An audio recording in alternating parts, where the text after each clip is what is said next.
ক্যারিয়ারের শুরুটা করেছিলেন বোলিং অলরাউন্ডার হয়ে, কিন্তু সময়ের সঙ্গে সঙ্গে মেহেদী হাসান মিরাজ বুঝিয়ে দিয়েছেন ব্যাট কিংবা বল তার কাছে অসম্ভব নয় কিছুই। নিজেকে প্রতিষ্ঠিত করেছেন বাংলাদেশ জাতীয় দলের ক্রাইসিস ম্যানের ভূমিকাতে। রাওয়ালপিন্ডি টেস্টের প্রথম ইনিংসে ২৬ রানে ৬ উইকেট পতনের পর বাংলাদেশকে ম্যাচে ফেরাতে রেখেছিলেন বড় ভূমিকা।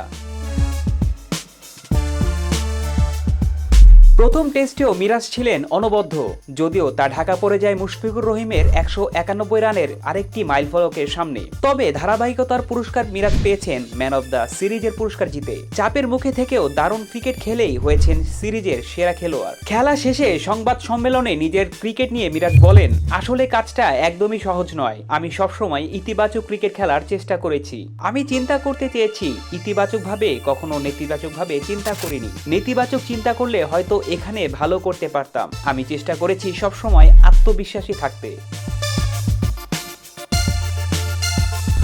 প্রথম ইনিংসের দুর্দান্ত ইনিংস নিয়েও কথা বলেছেন মিরাজ। আলহামদুলিল্লাহ, শান্ত অনেক কথা বলেছেন। ২৬ রানে ৬ উইকেট পড়ার পর কিছুটা নার্ভাস ছিলাম।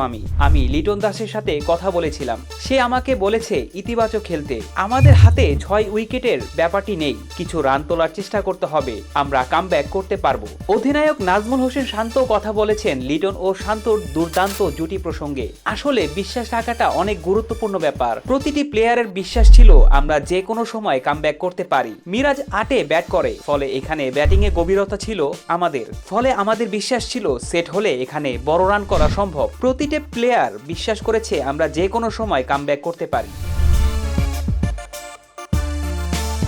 শান্ত আরও বলেন, ২৬ রানে ৬ উইকেট হারানোর পর আমাদের বিশ্বাস ছিল নিজেদের উপর। মেহেদী হাসান মিরাজ ব্যাট করতে যাওয়ার সময় একটি কথা বলেছিল। সে বলেছিল সে এবং লিটন দলের জন্য কাজটা করে দিতে পারবে। তারা এটি আগেও করেছে। এটা দারুণ ব্যাপার, যে বিশ্বাসটা তাদের মধ্যে ছিল, ড্রেসিং রুমে যে বিশ্বাস ছিল আমাদের উপর, এবার অনেক ভিন্ন ছিল। আমি মিথ্যা বলবো না, তখন অনেক পিছিয়ে ছিলাম, আমরা কিছুটা নার্ভাসও ছিলাম। তবে মিরাজ এবং লিটন দাস যেভাবে ব্যাট করলো, ১০ থেকে ১৫ ওভার পরে আমরা ভালো জায়গায় চলে যাই। বিশ্বাস ছিল তারা আমাদের ভালো জায়গায় নিয়ে যাবে।